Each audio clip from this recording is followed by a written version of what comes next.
Welcome back to the channel. This is Trinity Storm and you are watching second part of What If Naruto Was Forgotten Son of Minato. If you enjoy this video, please like, share and subscribe to the channel. Now wasting no more time, let's start the story. Konoha Moritomo Sushi Bar, 6:30 a.m., from Menma's perspective. Menma was at their favorite sushi restaurant with Lee and Yakumo, discussing their first C rank. The mission will most likely be along the lines of escort or assassination. Anko already told us that's what our team was built for, Menma said after finishing a fatty tuna sashimi. Yakumo took a sip. I can't believe we'll have to kill already. I know we learned about it in the academy, but knowing you're about to do it. Terrifying. It's. Lee solemnly nodded. Yes, it will be a harsh blow to our youth, but it is necessary for us to grow as ninja. Menma chewed some more before taking a look around. I'm not sure why our sensei summoned us here when our C rank isn't for another 4 hours. Anko sat down at their booth and stole a salmon sashimi from Menma. Well, Gaki, we've come for a very important mission that could be critical to our future survival.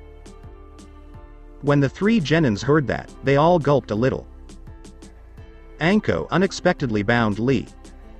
We're ditching the spandex and getting you a proper ninja outfit. All of the genins, as well as some of the other diners, sweat dropped. But Anko sensei, Guy said that this outfit will increase my youthfulness and unlock my full potential. Lee stammered. The only thing that outfit will increase if your chances of death on an assassination mission. Anko began dragging Lee out of the restaurant, chuckling slightly. Menma and Yakumo paid for their meal quickly and dashed after his sensei and unfortunate teammate. They tracked down the master and unfortunate student at a popular shinobi clothing store, where Lee was still tied up and crying crocodile tears as Anko chose an outfit. Soon after, she chose an outfit, and Sparta kicked Lee into the room after untying him and giving him the outfit to wear. Lee emerged from the locker room, and everyone stared. He was dressed in a dark green sleeveless tight latex muscle shirt, black shinobi pants, combat boots, and arm guards with latex fingerless gloves underneath. Think Lancer's outfit in Fate, Zero. Anko smiled smugly, knowing that her outfit choice was correct. Anko grabbed Lee and ran out the door, yelling, "Now to the barber shop." Menma and Yakumo pursued the two as they vanished. When they arrived at the Konoha barber shop, Lee was tied to one of the chairs and surrounded by evilly chuckling barbers. Menma gave his sensei a deadpan. What exactly is going on here? Anko smiled at Menma. It appears that they have wanted to destroy that horrid bowl cut and brows of his ever since they saw him on the streets a few times. They said he was on their head hunting board, she said, pointing to a wall covered in photos of various men. The word, targets, was written on the wall. Kakashi Hatake, Jiraiya of the Sannin, and Maeda Guy were among the most prominently displayed. A picture of Rock Lee was crossed out with a red marker beneath Guy. After 30 minutes, a new Lee emerged. They had trimmed his brows to make his eyes look less wide. His hair was now wavy in spots, with one strand of hair running down his brow, Lancer's hairstyle. Menma and Yakumo both stared at Lee, wondering where the strange green beast had gone. Lee held his green spandex suit in his hands and looked at Anko. Sensei, are you certain this will help me become a better ninja and extend my youth? Anko smiled at Lee. Sure, kid, that outfit will undoubtedly assist you in becoming a ninja. Lee's face brightened and he exclaimed, "Yes, sensei. With this new look, I'll become a strong ninja. If not, I'll do 1,000 laps around Konoha." Menma smirked slightly, and there he is. Konoha, Hokage's office, Menma Pav. Team 9 was in front of the Hokage's desk. Minato sat behind the desk with two Chunin assistants, studying a few scrolls in a box labeled C rank. However, Anko stepped forward before he could issue a mission. I'd like to request a hunt, Hokage-sama. A hunt was a set of missions designed to get genin teams used to killing. These missions usually entailed destroying bandit camps scattered throughout the Land of Fire. Minato raised his brows and turned to face the determined team. He saw no hesitation among the genin and sighed. He had always despised this aspect of being Hokage, forcing young kids to make their first kill. He took a look at Team 9. Alright, then, your mission will be to destroy the bandit camp that has been reported outside of the small town of Shixiang near the Land of Earth's border. Do not be concerned about Iwa Shinobi. We have a peace treaty with them, so if you come across any, they are unlikely to engage. The mission should be completed in about 2 weeks. Team 9 nodded, excitedly preparing for their first C rank. Konoha, Menma's apartment. Menma had finished packing his supplies, which included 2 changes of clothing, food and preservation seals, approximately 100 different vials of poison with labeled effects, his medical equipment, kunai, shuriken, senbon, darts, and some small arrows for his latest weapon. He rolled up the sleeve of his trench coat and examined the device Anko had given him. From 2 weeks ago. From Menma's perspective, Anko-sensei had given Menma a water ninjutsu exercise to practice. She had tested their compatibilities and discovered that Lee had lightning, Yakumo had earth, and he had water. Anko had mentioned that despite his inability to perform jutsu, Lee could still produce nature chakra and eventually infuse his punches and kicks with lightning chakra, much like the Raikage. Anko had Yakumo practice some earth-style ninjutsu for defense. She had told him that his water attacks could work well with his poisons. Many poisons become more toxic when they come into contact with water or evaporate in the air.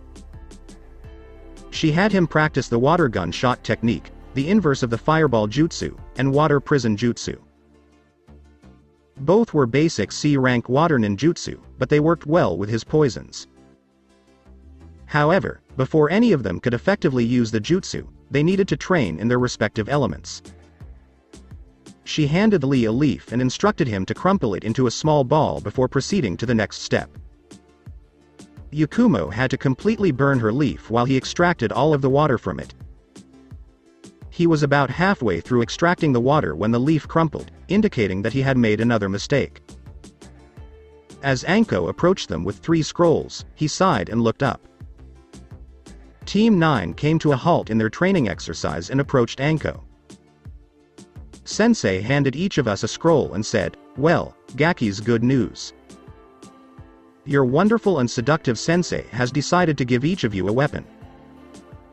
I asked Guy to get you one of their nunchucks for Lee." Lee's eyes widened as he remembered how the Maeda family was known for their nunchuck wielders. Maeda Bruce was said to be able to go head-to-head with the second Hokage using only his nunchucks. Lee unwrapped the 2 nunchucks and swung them around a bit before grinning broadly. "This is a joint project between Menma and I for Yakumo." She opened a tanto and gave it to Yakumo. "This dagger contains a mixture of several different poisons that will kill an adult man in about a minute with a scratch. And now for Menma." She unwrapped a strange crossbow. It was tiny, and it was attached to a fingerless glove.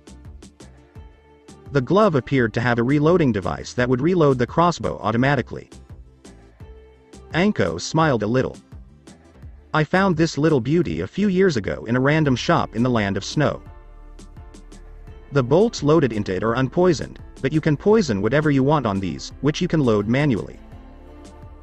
Menma nodded and put on the device. He took a look around and saw a target a few meters away.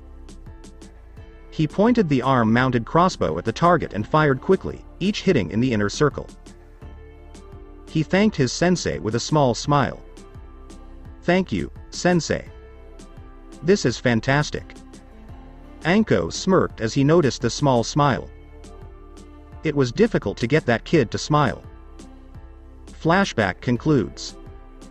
At 1 p.m., all of Team 9's members arrived at the gate and greeted one another.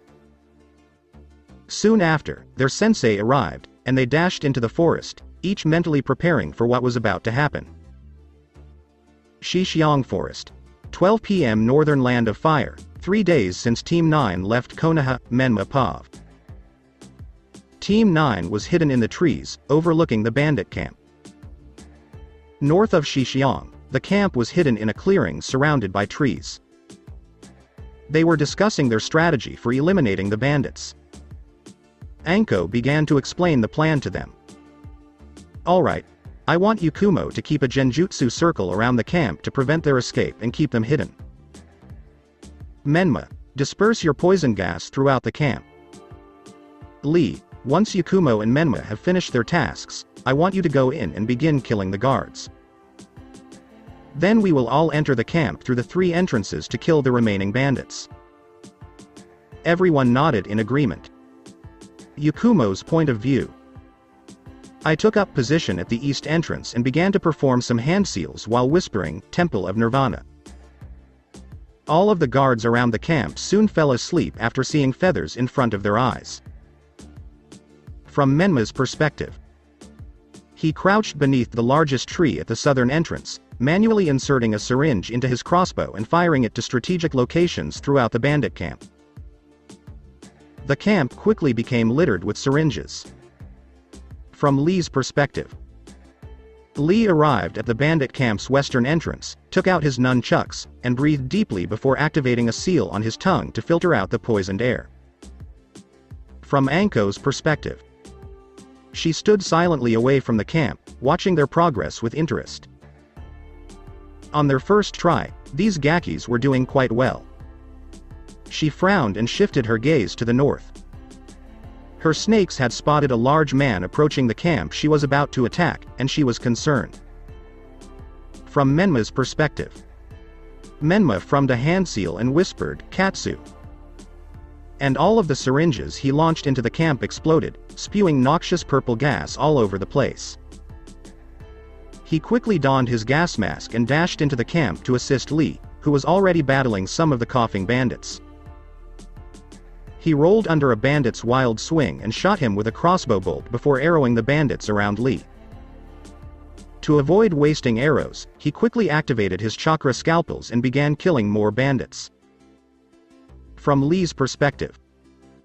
He entered the camp like a whirlwind, striking at any bandit he could see and avoiding any of the wild strikes of the bandits coughing from the poison in the air, spinning his nunchucks around at startling speeds, breaking bones and necks of bandits around him. Yakumo's point of view. Grabbing the tanto from its sheath on her left shoulder, she dashed into the camp, cutting any bandits who got too close as she began to seal any supplies and stolen goods the bandits had. After this was over, she would return all of the stolen items to the village. From Menma's perspective. Soon, no bandits remained, and bodies littered the camp. He closed his eyes slightly as he heard Lee and Yakumo puke in the forest following their first skills. He should have felt worse about killing for the first time. But when he first picked up Orochimaru's journal, a part of his humanity died a long time ago. He wished he had felt more guilty about killing the bandits. But all he felt inside was a hollowness he couldn't put his finger on. He flinched as he felt a hand on his shoulder and opened his eyes to see Anko with a hand on his shoulder. You okay, Menma? He realized in the back of his mind that this was the first time she had called him by his name rather than Brat or Gaki. He nodded slowly, I'll be fine. It'll just take some getting used to. Anko nodded in agreement. However, before they could return to Konoha, Anko grabbed us and sushioned us out of the way as one of the largest men he had ever seen slammed a massive mace on the ground, cracking it heavily and kicking up a cloud of dust. When the dust settled, Team 9 discovered the man. At 7 feet tall and heavily muscled, he was a giant of a man. He had a large beard and scraggly dark brown hair. He wielded a massive two-handed mace with the head of an anvil. On his brow was the Iwa symbol, with a slash across it. He laughed heartily at their prepared stances. Do you think 4 tree huggers can beat me? Anko's pupils constricted. Rogan the Butcher, a high-ranking missing-nin known for slaughtering entire towns in the Land of Fire during the previous war. He went rogue a few years ago after Tsuchikage signed the peace treaty. What are your plans in this regard? She made a few hand signals to her team behind her back. Rogan smiled menacingly. I was about to have a good time in a nearby town. I'd heard there was a scumbag colony there, and I wanted to clean it up. But here I am, surrounded by a swarm of newborn genin ninjas in a Hor Konoha Kunoichi. This will be entertaining. With those words, he raised his mace and swung it at me. I jumped away from the mace, firing bolts from my crossbow at full speed, but most of the arrows were deflected by his spinning mace. We all charged at Rogan, but he simply grinned and spun around with his mace, forcing us all to retreat before being clubbed. He abruptly came to a halt and harshly kicked Yakumo into the woods. Lee yelled, "Yakumo!" before having to dodge a fast swing by Rogan, but was then backhanded into a tree and knocked out. He cupped his hands together and converted some of his chakra into poison, and a small black ball appeared between his hands, and he shouted, "Dakyujin no Jutsu." And a large blast of black smoke appeared from his hands straight at the butcher. Rogan noticed the cloud and quickly performed some hand seals before clapping his hands together. He was separated from the poison cloud by an earthen wall. The wall began to dissolve as the cloud hit it. Rogan charged at Menma with his anvil in hand. Menma activated his chakra scalpels, and Anko drew 2 kunai that were longer than usual, and they engaged him in taijutsu. They had been fighting for about 2 minutes when Rogan slammed the handle of his mace into Anko's stomach, knocking her out with another hit from his mace. Menma felt something snap inside him when he saw his sensei fall. He injected himself after unsealing a syringe from a seal on his wrist. Menma injected something into Rogan, who was perplexed. Time seemed to slow down, and all Menma could hear was her heartbeat steadily increasing in speed. He began frothing at the mouth and his eyes became completely white. Rogan, alarmed by this development, charged at Menma, ready to strike him down before he finished whatever he was doing. However, as he struck the genin, his mace struck blackened skin and died. Soon, the darkness had spread all over Menma, except for his eyes and a jagged smile that played across the thing's mouth. One of Orochimaru's more brilliant creations was the poison he injected himself with. He ingested the Chakra Eater's venom, a type of mosquito that injects poison into its victim, absorbing its chakra. He injected it with the chakra of several bestial creatures from the Forest of Death using a syringe full of it. He also mixed it with the venom of a fossilized snake, a snake whose venom hardens the chakra system when it bites an opponent. The results of an injection into a human are shown. The venom hardens chakra in the chakra pathways, making the human body invulnerable and giving it the senses and fighting instincts of a predator. In exchange, until the effect wears off, one has no control over their body. Rogan struggled to do anything against the bestialized Menma because he was constantly guarding against Menma's clawed attacks. Several cuts and scrapes soon dotted the butcher. Menma fought Rogan like a beast, scratching, cutting, and biting him until the man's mace missed and he cut the misanthrope nins open. Rogan spluttered a little and died looking at his killer's triumphant roar.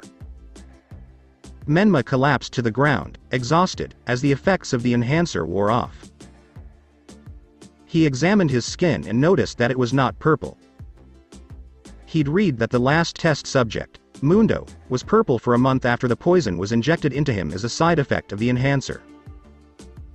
He looked at his sensei and crawled to her, his hand glowing green as he healed her to the best of his ability before collapsing from chakra exhaustion. From Menma's mindscape, Kyuubi fought Rogan while looking through Menma's eyes. Despite himself, he was impressed when he saw the boy fight a Jonin. As a reward for the kid, he decided to inject himself with some of his corrosive chakra to prevent any negative side effects. He took a look around the pond and at an hourglass on the lake's shore. His delusion about the Namikaze family would last no more than a year. He sighed and braced himself for the arrival of his new container at the end of the year. He hoped the kid would forgive him for deceiving him. One day after the battle, Shixiang, Land of Fire, Menma Pav. Menma slowly opened his eyes on a bright morning. As he sat up in bed, warily looking around, he winced at the bright light streaming in through the window. He was staying in a simple but comfortable hotel room. Anko entered the room shortly after he awoke, carrying a tray of breakfast. When he saw the food, his stomach growled, and he realized he was starving. Anko sat down next to him and inquired while eating his eggs what occurred. "Are Yakumo and Lee okay?" Anko gave a nod. Yes, Yakumo was fortunate in that she fell into some mud, which cushioned her fall. Lee, on the other hand, awoke a few hours before you and appears to be fine given that he is currently running around the village. I awoke after about 30 minutes of unconsciousness. You shouldn't use your chakra so carelessly to heal me, brat. You were experiencing severe chakra exhaustion. I'm surprised you're already awake. But Menma gulps as Anko suddenly becomes deadly serious. What the hell was that poison you took? I found the needle sticking out of your arm and Rogun looking as if he had been attacked by an animal? Menma averted her gaze from Anko. I created it as a steroid. Anko appeared agitated. I know what we've worked on together, and that steroid was far too advanced for a rookie genin to completely demolish one of the bingo book's highest ranked rank missing-nins. Only because he is only wanted in Konoha and Iwa is that man not S rank. In order to become S rank in the bingo book, you must be wanted at a rank by 3 different ninja villages. Menma sighed slightly, unsure what to do. He knew she'd hate him for it, but he owed her the truth. He unzipped his trench coat and drew his shirt down to reveal a seal on his heart and unzipped Orochimaru's journal. He presented it to Anko. Anko took the journal and began flipping through it, becoming increasingly enraged as she read about her former mentor's experiments. She looked up, angrier than he'd ever seen her. Gaki, where the hell did you find this? This is one of Orochi fucking Private Maru's diaries. Menma frowned slightly at her tone. I discovered one of Orochimaru's hidden laboratories near a training ground I used after being locked out of the Namikaze estate. I just decided to exact revenge on my former family, but I didn't have anyone to train me. I had no resources, mentor, or allies, so I decided to study his journals. Anko's enraged expression softened slightly. Menma, you can't live your life solely for vengeance. I've seen people walk that path, including my former mentor. They were all either killed or turned into a worse monster than the person they sought vengeance on. Anko hugged Menma like a mother. Menma. No, Naruto, you don't have to turn into a monster like my former sensei. My good friend once told me that in order to become truly strong, you must have something valuable to fight for. Revenge isn't something you value. It is nothing more than a hollow emotion of hatred that will continue to corrupt you. When your vengeance is complete, all that remains is more hatred. She mentally thanked the third Hokage for telling her this after she was abandoned by Orochimaru, because otherwise she would have had no idea what to say to this kid. Naruto cried for the first time since he was 5 years old as he was hugged for the first time in his life. He reflected on all the times he had been forgotten by his family and how much they adored Shio. He still harbored a deep resentment toward his former family. But then he remembered Lee, Yakumo, and Anko, and he smiled for the first time in a long time. He smiled, a genuine warm smile. He would have the best of both worlds. He would prove to his former family that he was better than Shio, but he would not do it Orochimaru's way. He would rise to power and protect his beloved people. Thank you, Ka-san, he said softly as he wrapped his arms around Anko. Anko gave a small smile. No worries, brat. Shixiang, Land of Fire exit, Menma's Pav. When 4 Iwa shinobi jumped down in front of Team 9, they were about to leave Shixiang. Team 9 quickly assumed combat stances, but the leader raised his hand. "Wait a minute, we're not here to fight." Anko kept her guard up and asked, "What are you doing here then?" The Iwa group's leader took a step forward. He was a tall man with a large nose. He was dressed in the traditional Iwa Chunin attire. He came to a halt a good distance away from their group. "Kitsuchi is the Jonin of Iwagakure, along with my genin team of Kuretsuchi, Akatsuchi, and Suzumaki Kamizuro. We had heard that Rogan the Butcher was in the neighborhood and arrived to take him out, but it appears that we were too late." "Yes, my genin team and I defeated Rogan," Anko said, nodding slightly. Kitsuchi appeared impressed as he observed the 3 genin. "Yes, and I would like to thank you on behalf of Iwa for his death. However, we would like to request that you return the first Tsuchikage's hammer to us." Before going rogue, Rogan had stolen it. Anko appeared surprised. "The first Tsuchikage's hammer? What is the diamond helm? We had no idea he was carrying such a renowned weapon. I would have expected him to use some of its abilities." Kitsuchi gave a nod. "The hammer has seals to prevent unworthy people from using it. You have the right to keep Rogan's body and cash in the bounty."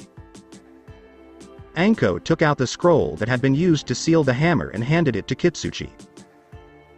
The Iwa Jonin unsealed the mace and examined it briefly before nodding and resealing it in the scroll. He took a look around the room. "The Tsuchikage will hear of this, and hearing that a Konoha team returned one of our greatest relics of the first Tsuchikage will definitely help ease some of the tensions after the peace treaty." Anko gave a nod. Menma noticed the girl Kuretsuchi look at him speculatively before jumping away with the rest of her team as the Iwa team left. Anko exhaled a sigh of relief. Kitsuchi the Great Earthshaker was who he was. He is an Iwa S-class ninja on his way to becoming the next Tsuchikage. During the previous war, he was well known for transforming an entire forest into an earthen terrain for his allies. We were fortunate that they were not hostile. Otherwise, we would have had no chance. The genins shivered. The fact that their normally unflappable sensei was wary spoke volumes about that man's skill. Menma looked up at the sun, which was about to set. "Well, we need to report this to the Hokage, so let's get back to business as soon as possible." Everyone nodded and dashed into the forest, returning to Konoha at full speed. Konoha Hokage Office. 3 days following the events in Shixiang.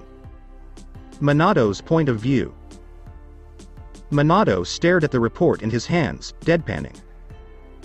How did AC rank result in an encounter with a higher rank missing-nin, followed by an encounter with the S-class Iwa Jonin Kitsuchi? He groaned. "So, I'm glad no one was hurt during this mission. I'm also proud of you 3 for defeating Rogan the Butcher. The bounty on his head will be divided among the 4 of you." He gave a small smile. "I'd also like to thank you for returning the weapon to Iwa. I've already received a message from Tsuchikage thanking me and informing me that he will be sending a genin team to the next Chunin exams in Konoha. This is Iwa's first time taking a Chunin exam sponsored by the village since the system was created. All in a day's work." Hokage-sama, Anko smiled. He gave the Jonin sensei a deadpan. "I hope this isn't a recurring occurrence. You were extremely fortunate this time. However, due to the unforeseen variables in this mission, I bumped it up to a rank, and you will receive the appropriate pay in addition to Rogan's bounty. Congratulations." Menma smirked as Yakumo and Lee cheered, knowing that the pay from an A-rank mission would cover his living expenses for the next year. Streets of Konoha, 6 months later. From Menma's perspective. The news that a genin team had killed the infamous Rogan the Butcher quickly spread throughout the village. Rogan was one of the most despised Iwa shinobi from the previous war. Hearing that a genin team had killed him made them well known throughout the village. They soon became accustomed to training with Anko, performing D ranks and the occasional C rank. None of their C ranks, however, were as exciting as their first. They and Team 10 had skipped the Chunin exams in Kumo. They learned that due to 2 deaths and some promotions, Teams 7 and 8 had disbanded, leaving spots open for this year's graduating class. He was currently spying on this year's graduating class. He wanted to scout out the next generation's competitors and potential allies. He was also curious about his former sister's progress. In the class, he noticed a few potential threats. At the time, Uchiha Sasuke was the shinobi of the year, while his sister, Uzumaki Namikaze Shio, was the rookie and kunoichi of the year. Kiba, the younger brother of the clan heiress, was the last of their generation to die. Today, it appeared as if they were demonstrating ninjutsu for their class. Sasuke performed a fireball jutsu, as expected of an Uchiha member. It was their calling card after all. Kiba performed clan jutsu Fang over Fang. The majority of the academy students performed simple henjas or bushin no jutsus. When Shio's turn came, she went through some hand seals, bit her thumb, yelled, "Kuchiyose no jutsu," and appeared standing on a large frog. He came to a halt, staring at the frog. Shio would eventually summon frogs, he had predicted. But he figured she wouldn't get the contract until she was at least Chunin. He frowned angrily, knowing that he couldn't beat his sister if she had an entire clan of toads on her side. Minato had held down the Kyuubi with the Toad clan's boss summon, and he would have no chance now. He dashed to his secret training grounds, deep in thought. He definitely needed a summoning contract. However, the only contracts he was aware of in Konoha were those of the Nara clan's deer summoning contract, the Akamichi's butterfly contract, the Maeda clan's tortoise contract, and the toad contract of his former family in Jiraiya of the Sannin. He frowned again. Summoning without a contract is extremely dangerous. However, if a summoning contract is obtained through this method, the summoner will undoubtedly become stronger. Many well-known shinobi who passed the test of their most naturally aligned clans rose to prominence as ninjas. The 3 Sannin, who are now all S-rank ninjas, are prime examples of this. Even if he was more powerful than their summoner, he knew he wouldn't stand a chance against the Toad clan. He set out to find his sensei, feeling a steely resolve settle over him. Anko's residence. Pounding on the door, Menma sat and waited for Anko. "What do you want, Gaki? There is no training this week," his sensei said as he opened the door. "I know, sensei. I just wanted to let you know I'm going to do some solo survival training in the Forest of Death for the next week and I won't be in contact," he nodded. Anko nodded. "Be careful, Gaki. The tigers are a little frisky now that mating season is approaching." Menma nodded and dashed into the forest. He took a few deep breaths to calm himself once he was deep enough. Although summoning without a contract is legal, he would be the first unsponsored orphan to attempt it. All previous summoners of animals without a contract received special training from a clan or a high-ranking jonin. He went through the hand seals he had learned from Shio and bit his thumb before disappearing in a plume of smoke with the words, "Kuchiyose no jutsu." Forest unknown, Menma Pa. Menma crouched on the ground as he approached, cautiously looking around. He had landed in an area that appeared to be similar to the Forest of Death. He assumed he had summoned himself into the domain of a land creature, excluding sea creatures and birds. The area also did not appear to be a swamp, which eliminated reptiles. He looked around a little more, expecting to see some massive animal emerge from the forest, but there was nothing. What he didn't realize was that he was being watched right now. Tiny eyes peered at him from all over the forest as they considered the latest potential summoner. For centuries, they had not had a potential contract holder. Menma kept walking down the forest's only path. He was still unable to locate any potential summoning animal. He saw a few insects and small animals, but none that seemed summonable. He drew his larger crossbow from his back pocket. He purchased this weapon from the most recent shipment of weapons from the land of snow. The weapon ran on chakra and could reload arrows at breakneck speed. He had poisoned all of the arrows, making the weapon even more lethal. He eventually came to a clearing with a massive spider web. The web was built to resemble a small city and was crawling with hundreds upon hundreds of spiders of various sizes. Some were the size of trucks, while others were no bigger than his fingernail. He put on his gas mask and approached the nest with caution, wary of any potential attack. As he passed, many of the spiders turned to look at him, or at least he thought they did. It was difficult to convey their feelings. He soon arrived at the center of the nest, where a large throne had been erected. He was perplexed as to why a throne meant for a humanoid being was present. Hundreds of spiders converged on the throne before he could walk any further, seemingly merging into a human. The person was soon revealed as the blob of spiders gained color. She was a tall woman with flowing black hair and eyes with a classic spiderweb pattern instead of a pupil. She was dressed in a black gown with spider web pattern straps, Arachne a soul eater. The lady gave Menma a motherly smile and held a black fan in front of her mouth as she spoke. It's been a very long time since a human has entered this realm. We've been looking for a true summoner of our race for a long time. He fixed his gaze on the being in front of him. What is your name? If you're here, I doubt you're human. The women did not appear to be offended. No, I'm not.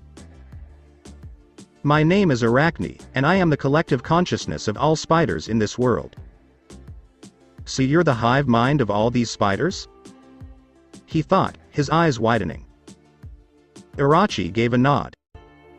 Yes, like other summoning creatures, only a few of the spiders here have true awareness.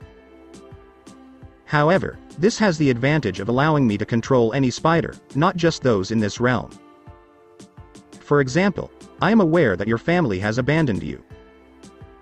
I know where everyone in your family is.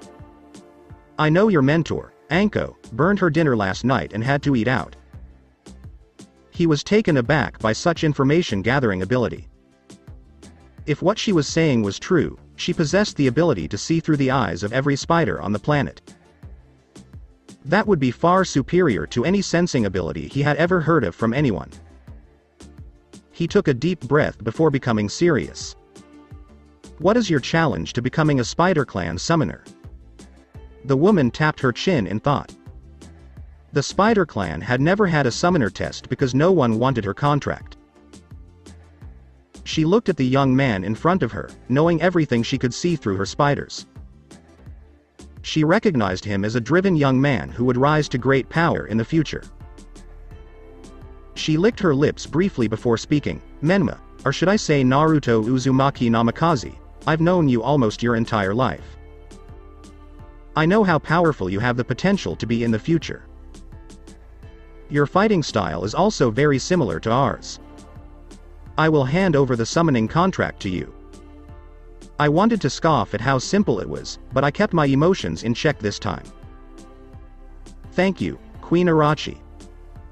Could you please explain your contract's abilities? Irachi gave a nod.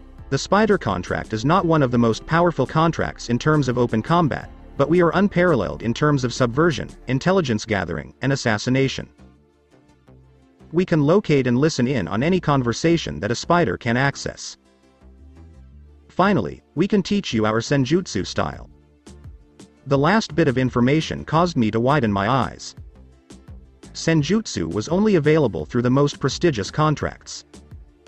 Each clan had its own style of senjutsu. According to Minato's notes, joining the Toad clan increases one's abilities by a factor of 10. He gave Irachi a serious look. What does your senjutsu serve? Irachi explained with a motherly smile. Elise, our previous summoner, was able to transform into a rather large black widow spider. She gained the ability to access the spider's collective consciousness in the same way that I do. Finally, she was able to use acid-based attacks. I believe she referred to it as acid release. He considered the possibilities of those abilities. The ability to transform into a large spider would be extremely useful in combat. His sensory ability would be unrivaled if he entered the consciousness of every spider. The acid release, on the other hand, drew his attention the most. That ability would be ideal for his fighting style. He turned to face Arachne. How does one learn your senjutsu style? Irachi frowned slightly. Other clans require you to absorb the airborne errant nature chakra. To give you our abilities, we use a specific type of toxin. However, this toxin is extremely lethal and requires extensive poison resistance training. He smirked slightly at that. I've been practicing poison resistance for 6 years. I'm sure I can handle it. Irachi smirked a little. What a handy summoner. Elise needed years of poison resistance training before she could take the Vilema toxin. She approached Menma with an ancient-looking vial she had extracted from a spider. She cut herself with a knife, and black blood poured halfway into a wooden goblet. She then poured the vial's crystal-clear concoction into the cup, nearly filling it to the brim. She handed Menma the cup and spoke solemnly. This will hurt you more than anything else in your life. Every cell in your body will feel as if it is melting, and every nerve cell will hurt excruciatingly. We will wrap you in one of our healing cocoons until the procedure is finished. It will take 3 days for the Vilema toxin to fully integrate into your body. If you survive, it will take about a week for you to recover. Menma nodded and drank deeply from the goblet, mentally preparing himself. Spiders began wrapping him in a cocoon as soon as he finished his drink. He barely noticed the spider silk around him because he was in excruciating pain all over his body. The agony was as bad as when he overdosed on black widow venom to immunize himself. As he began to pass out, he remembered his friends, Lee's encouraging thumbs up, and a bright smile. Yukumo smiled softly, her hands clasped behind her back, encouraging him on. Anko smirked as she warned him to live or she would find a way to make his afterlife a living hell. In the cocoon, he smiled a little. The pain seemed to lessen as he remembered his friend's words of encouragement. His loved ones were waiting for him to return. Yeah. He was not going to die here. Forbidden Forest, Spider Realm, 10 days after injecting Vilema venom, Menma Pav. Menma opened his eyes slowly and looked around. He was lying on a hammock made of spider silk in one of the spider's cocoon-like homes. He got out of the hammock and rubbed his eyes. The senjutsu process had made his entire body ache. Despite the fact that he was already aware of some of the advantages of senjutsu. He noticed some spiders scurrying around the forest. He could also tell he had 20% more chakra than usual. He sighed slightly before looking around the room and stepping in front of a mirror. His pupils dilated slightly. His once light blonde, almost white hair had darkened to a midnight black.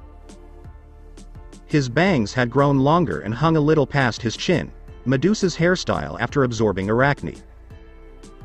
A half-spider web pattern appeared under his right eye. Looking at his face, he sighed slightly. Anko would flip out. He had not only been gone for 3 days longer than he had told her, but his change in appearance had also enraged her. He sighed again before looking down and blushing as he realized he was naked. He took a look around and noticed some clothes laid out for him. There was a black sleeveless hoodie with 2 silver spider web patterns on the hood, baggy black shinobi pants, and black shinobi sandals. His gas mask was laying on top of his clothes. He sighed slightly and put on the outfit, which he found very comfortable. They had the feel of silk but appeared to be very durable. He returned home from the cocoon to find Arachne still sitting on her throne, sipping wine, or so he hoped. "Ah, so you survived, good, your human friends have been worried," she said warmly. "I'd return soon so you could calm them down." He winced slightly at the thought of his friends being concerned. thank you for your help and the opportunity to become a summoner for this clan, he said to Arachne. I will make every effort to honor the Spider Clan. No need to be so formal, it has been a long time since we have had a summoner and I so hope you bring some interest to this boring lifestyle of mine, Arachne chuckled and waved her fan. Return soon for some instruction in the art of senjutsu. If you wanted to summon me, simply do the normal summoning jutsu but also call out my name, and I will appear. Ta-ta. She snapped her fingers and Menma vanished in a puff of smoke, smirking slightly. What an interesting boy. Front entrance to the Forest of Death, Konoha. His sweat dropped as he saw Anko at the front door, looking murderously at him, as soon as he appeared in a puff of smoke. She marched up to him and smacked him hard on the side of the head. You little moron. Do you have any idea how worried I was when you didn't return on the 7th day?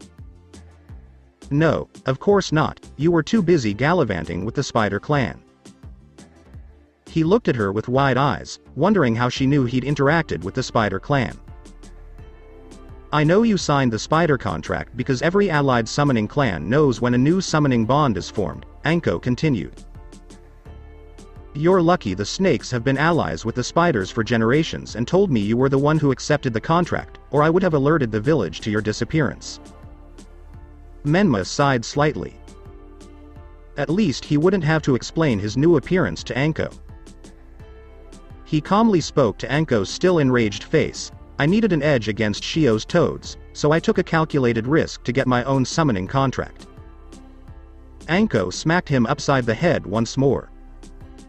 At the very least, you should have told me what you were up to. I could have helped you prepare for the more hostile summoning clans. If you were transported to the shark or alligator clans, you would have had to prove your worth in battle against the son of their boss summon. There is a reputation for killing all potential summoners except the strongest. He winced a little at that information. He was extremely fortunate to have gotten the spiders. He shivered as he imagined what they would have done if Arachne had not approved of him. We need to see the Hokage Gaki, he has called us in Team 10 for something, Anko said calmly. Konoha Hokage office. Teams 9 and 10 gathered in the Hokage's office soon after, waiting for him to speak. He examined the teams, pausing to examine Menma's new style and web markings before continuing his observations. Minato looked through their files. Groups 9 and 10, I read your files and was impressed by the progress of your two teams. However, as you are aware, the next Chunin examinations will be held in Konoha in 8 months. All 5 nations will compete for the first time since the First Shinobi War. Both teams' eyes widened as they realized that every nation would be competing in these Chunin exams. Hokage-sama, why is Kumo participating in this tournament? Menma stepped forward slightly. I thought tensions between our two villages were high. Minato gave a nod. Yes, we have had strained relations with Kumo since the Hyuga incident.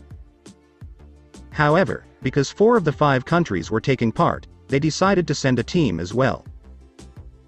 As a result, I'm not sending either of your teams on any more C ranks until the Chunin exams. Everyone wanted to protest a little, but the Hokage stopped them. I know it's a little unfair, but you'll be receiving pensions for your lost earnings, he said. I don't want any of you to be hurt or killed by rival countries while you're away from the village.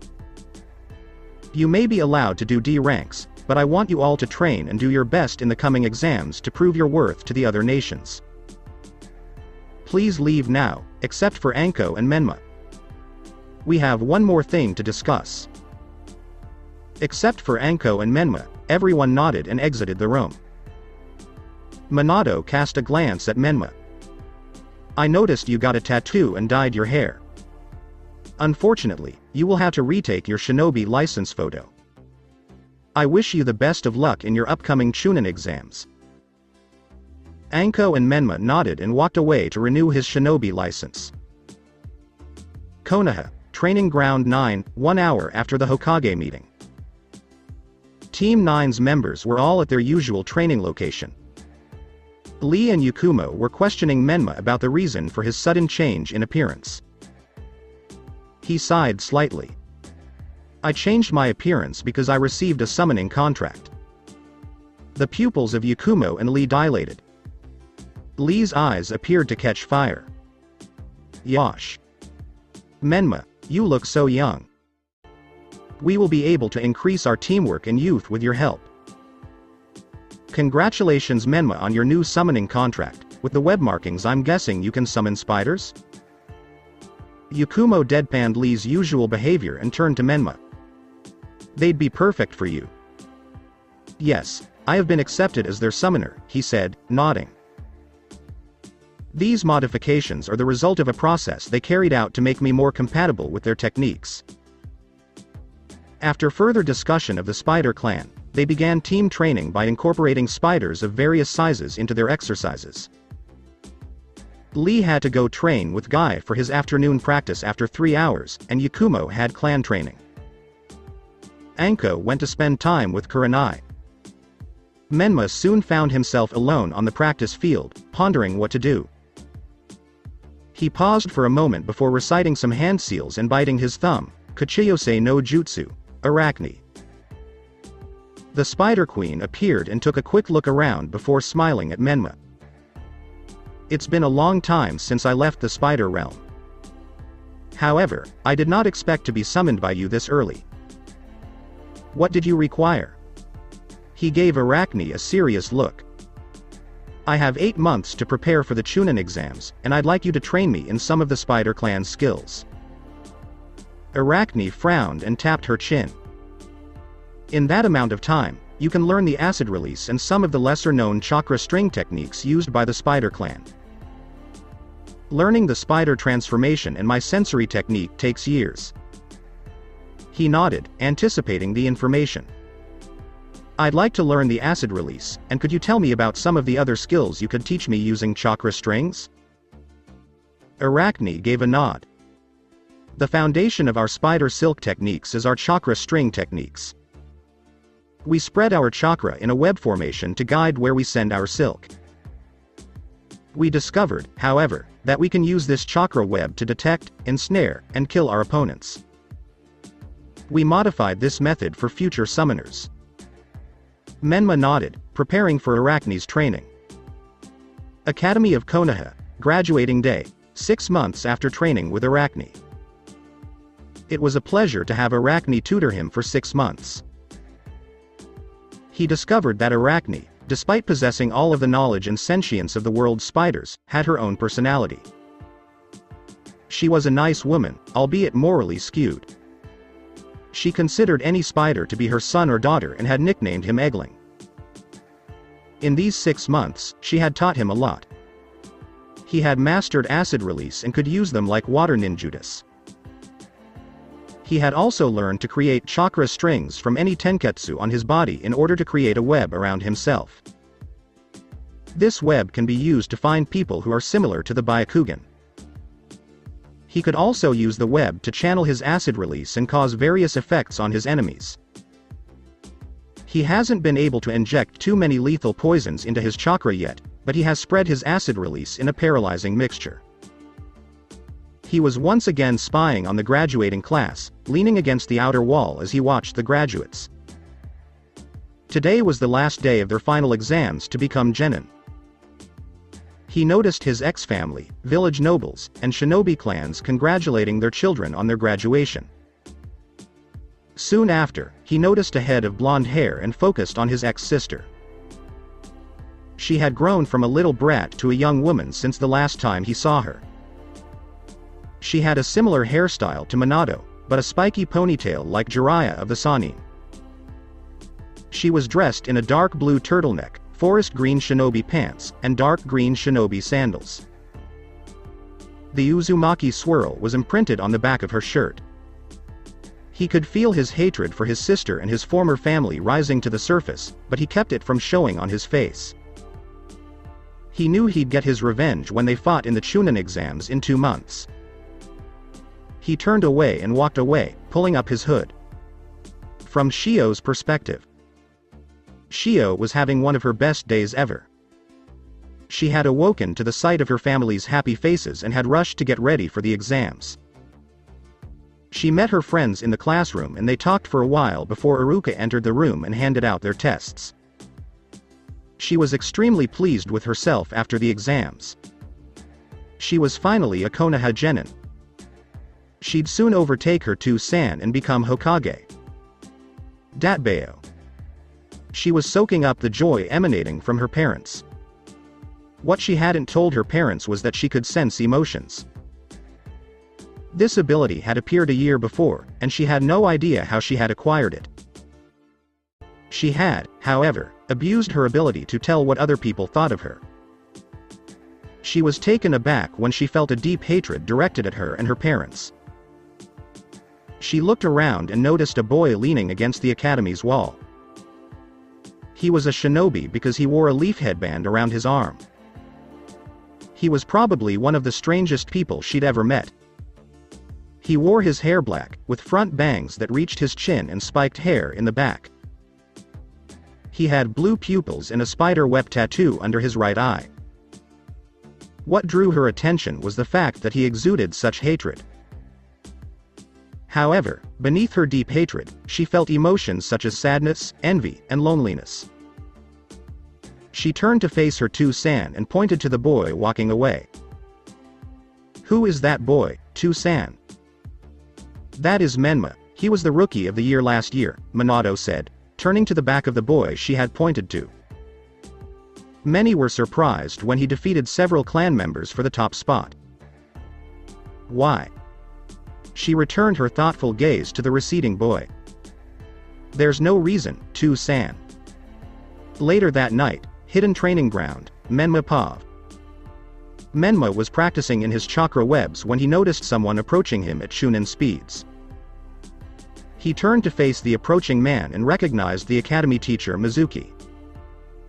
He was carrying a large scroll on his back that he immediately recognized as the Forbidden Scroll from which he stole many of his techniques as a child. He went over some hand seals and demonstrated one of his most recent techniques, Acid Release, Sticky Binding Web no Jutsu. This was one of the simplest acid release techniques. It allowed an untoxic sap-like substance to travel along the web, hardening quickly while remaining sticky. Mizuki became entangled in some of his web as the chakra strings around him became visible. "Mizuki-san, before I kill you, I would like you to surrender and return the Forbidden Scroll," he said to his former sensei. To increase his threat, he pulled his crossbow from the holster on his back. Mizuki appeared enraged that a genin was talking down to him. "As if I'm going to surrender to you, I'm an elite Chunin while you're just a genin." He snatched one of his two giant shurikens from his belt and threw it at Menma.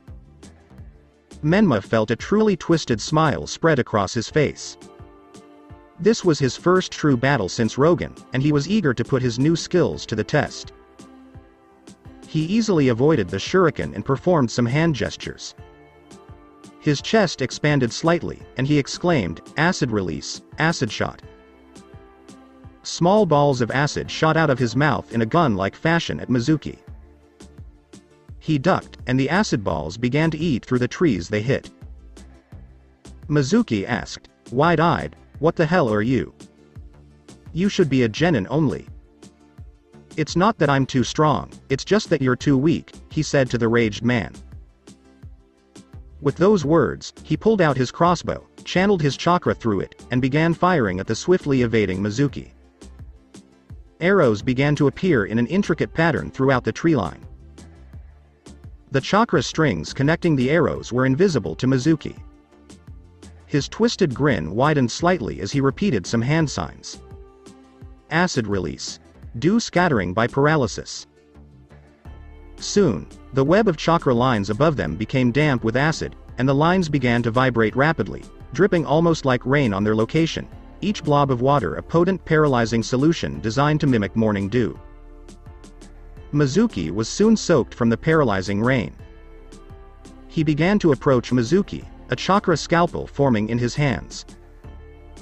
He was distracted, however, when his former sister Shio burst into the clearing, exclaiming, "Mizuki! Please return the Forbidden Scroll."